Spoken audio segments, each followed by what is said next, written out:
Most investors look at senior living deals and only focus on the occupancy. But experienced operators, they know that's only part of the story. Because in senior living, small changes in revenue or expenses can dramatically impact the NOI and your evaluation. Today, I'm going to break down how senior living revenue actually works, where the biggest expenses come from, and how small operational changes can dramatically increase your NOI, net operating income. Because once you understand this, you're going to start underwriting like an operator instead of just an investor. Welcome to the Slam Playbook YouTube channel. I'm your host, Roberto Carabetta. Slam Playbook, Senior Living and Multifamily Playbook. I focus on acquiring and operating senior living communities, and on this channel, I break down how this investment actually works.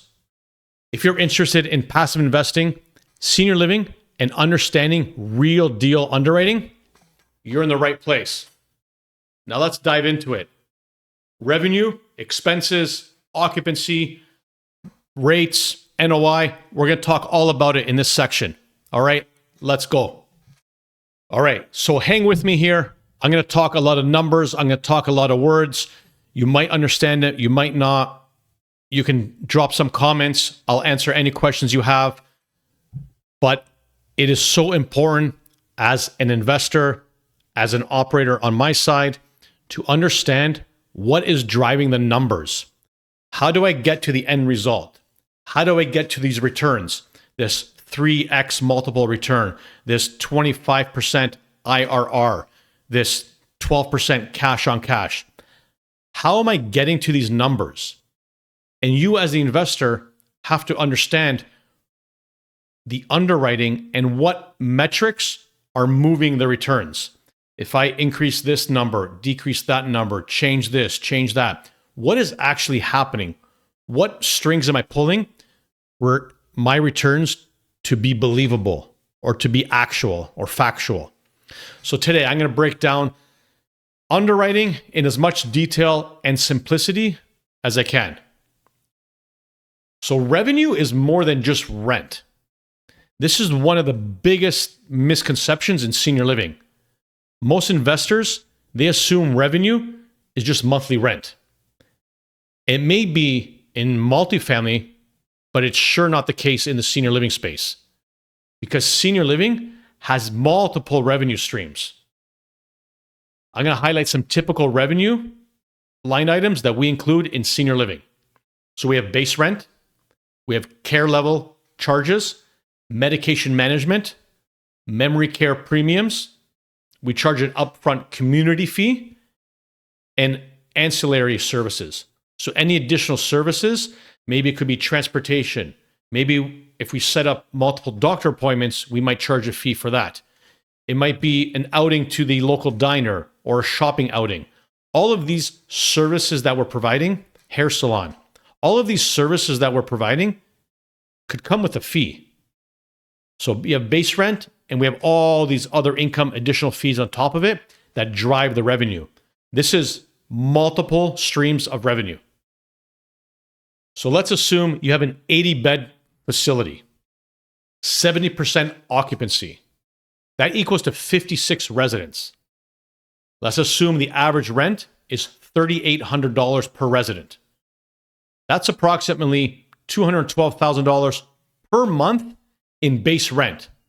You're taking the $3,800 per resident fee, multiply that by your 56 residents. But now we're going to add a care revenue. So your average care charge might be $800 per resident. That's an additional almost $44,000 per month. So you're taking that 800 times the number of residents, 56. So that equals 44,800. Then you might have an average medication management of approximately $150 per resident per month. That's an additional $8,400 per month on your bottom line. Now your revenue jumps from $212,000 to approximately $266,000 per month because you added those two additional costs. That's over $50,000 of additional revenue per month just from added services. You're not even increasing occupancy. You're not even marketing to the community for new residents. This is why senior living underwriting is extremely different from multifamily. You have to move the metrics accordingly. Yeah, you might have to drive up occupancy, but maybe some months you can't, or you don't have the budget in the marketing line item to do so. So you can add that $50,000 per month increase from medication management or additional services, community fees. All of those line items add to your revenue. And the care level mix, this matters a lot because each resident has a different level of care, which comes with additional cost. So the higher the care residents generate, the more revenue that we make as operations. Level 1 care might be $500 additional revenue. Level 2 care, maybe $1,000 additional revenue. Level 3 care, maybe $1,500 additional revenue. If your facility can improve the care mix, revenue increases without adding residents. So for example, you have 10 residents, they move from level 1 to level 2. That's $500 to $1,000. So $500 difference.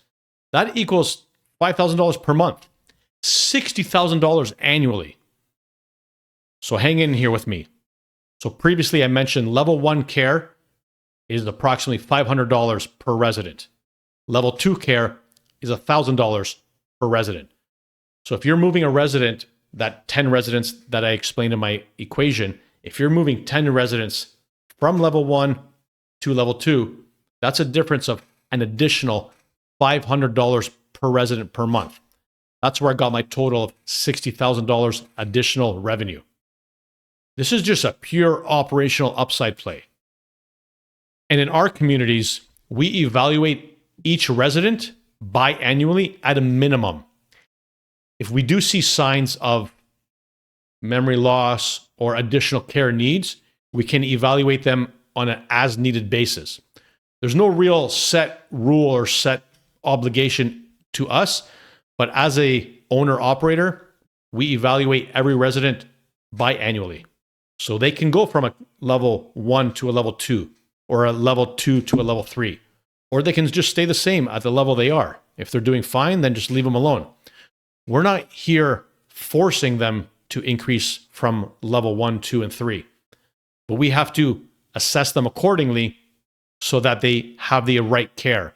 So the more care we're giving them might need more resources from our staff, might take attention from one staff member to concentrate on these residents.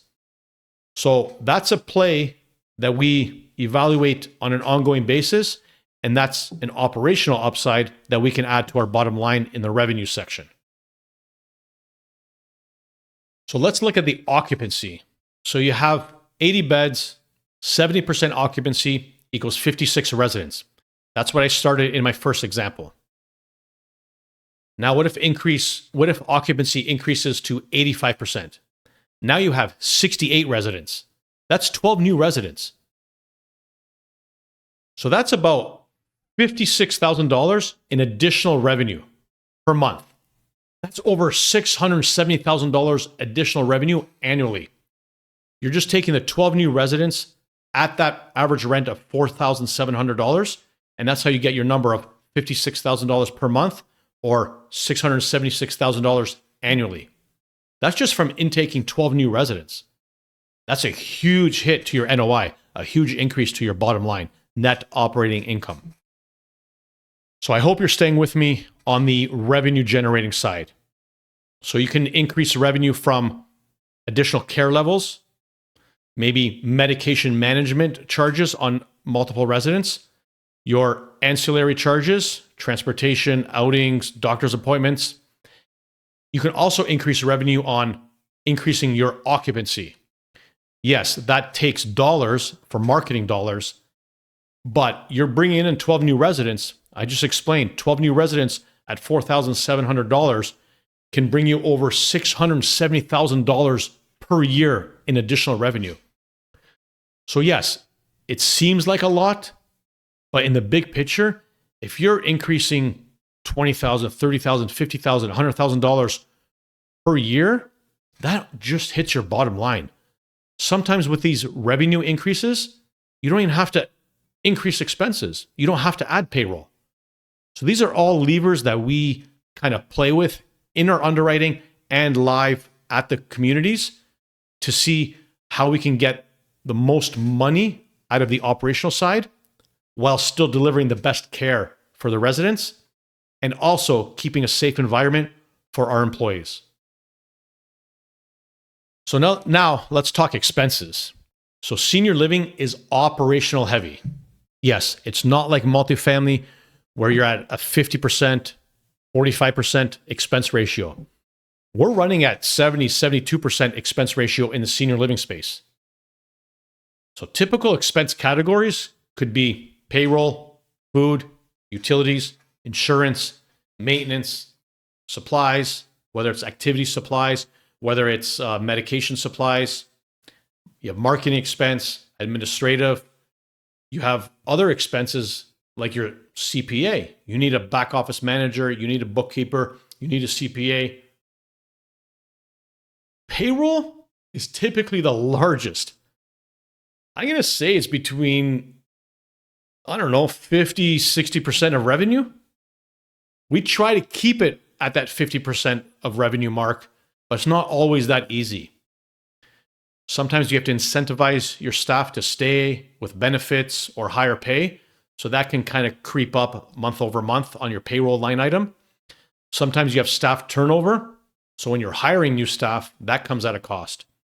So that payroll expense line item, I like to see at the 50, 55% overall compared to the expenses.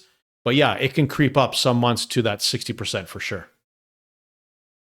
So let's assume revenue is $3.2 million annually.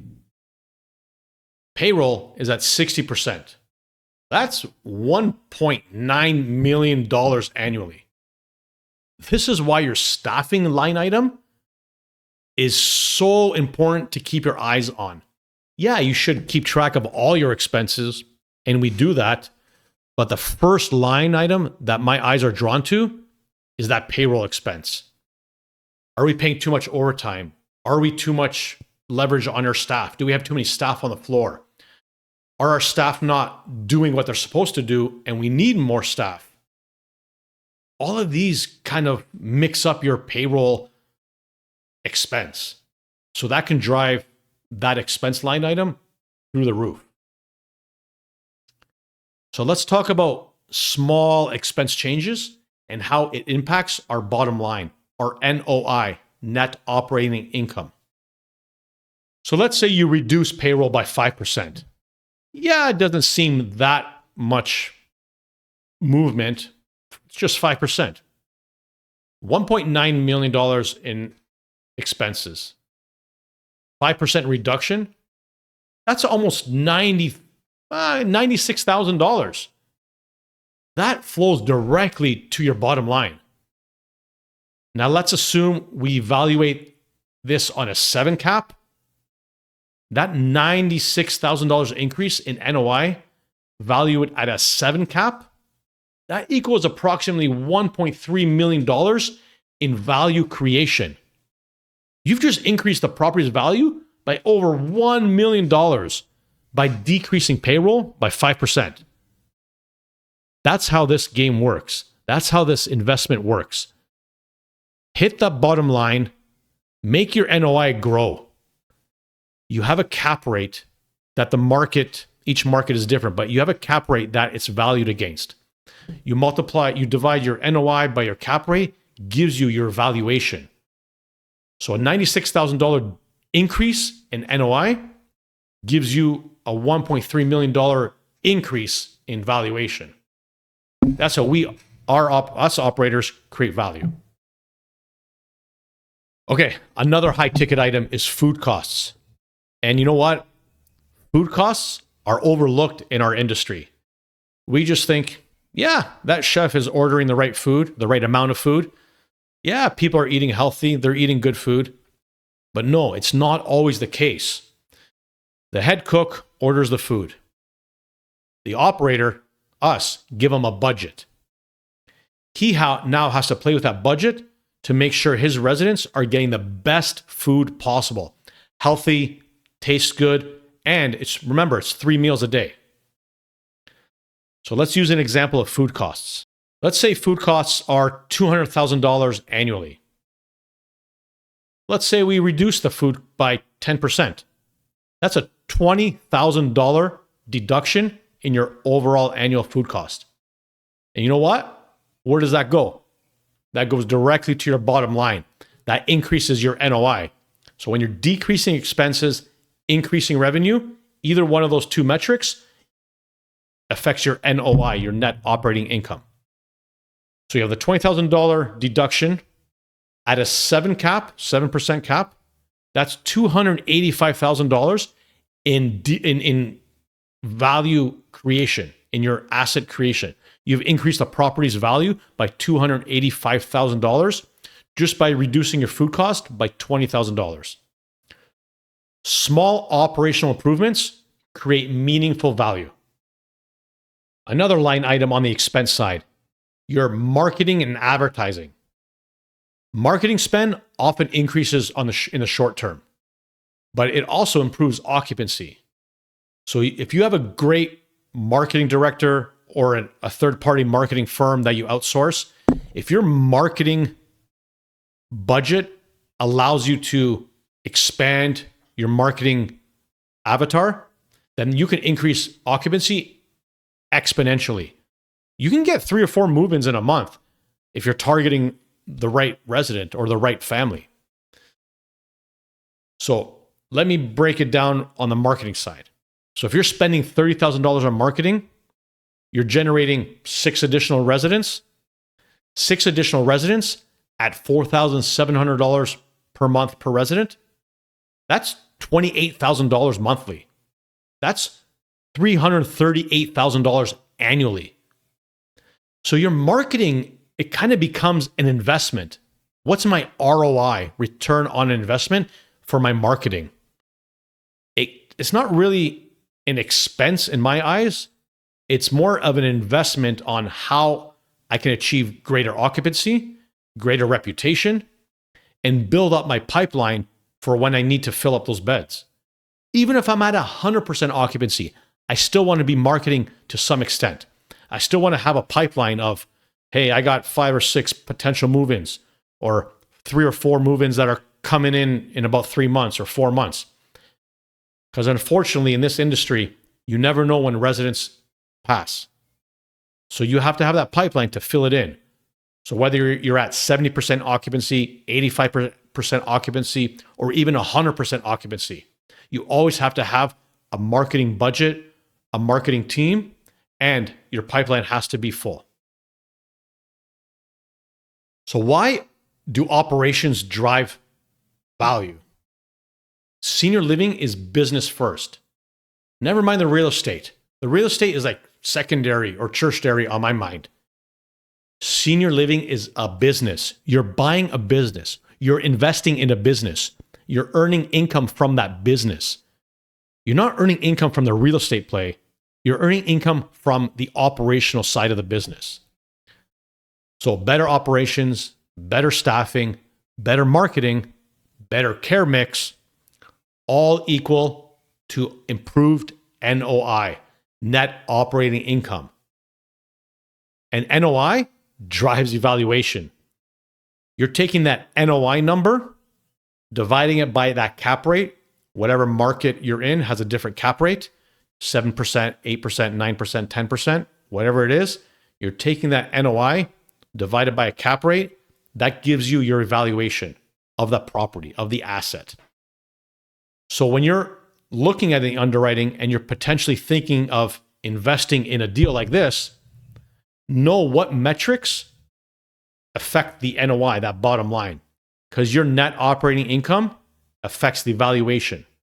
So if you're jumping from a net operating income of $300,000 in year 1 to $3 million in year 5, that's a red flag. That's warning sirens coming out. That's almost impossible. So you as an investor, me as an operator, we have to make sure that it's strategically increasing based on our business plan. Are we doing A, B, C to affect X, Y, Z? So your NOI, your net operating income, has to increase at a normalized rate. It can't just jump from $300,000 to $3 million in 5 years. It's really, truly impossible. So why does all of this matter for investors? With a passive investor like yourselves, this is crucial because you're not just buying the real estate. You're investing in operations, management, and execution. This is why the operator experience matters the most in senior living. The operator is your guide, your shining light, your mentor. He's the one that's steering the ship, flying the plane. He's the one that's going to make all the right or wrong decisions. So you as a passive investor have to align yourself with a knowledgeable, experienced operator. And myself and my team, we've been through this before. We know what to look for. We actually look for deals to acquire that are mismanaged, that have operations all out of control. Maybe they have too much staff on payroll. Maybe they have like 2 or 3 executives on the floor at the same time for a 50-bed facility. That's a big no-no. You're paying like 2 people to do the job for 1.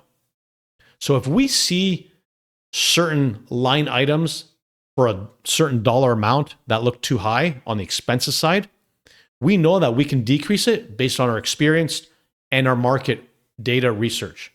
We acquire communities in a certain market, in a certain radius. Central Florida is our home, is our golden nugget. We like the Orlando market. We like the Tampa market. We like the Sarasota market. We like the Venice market.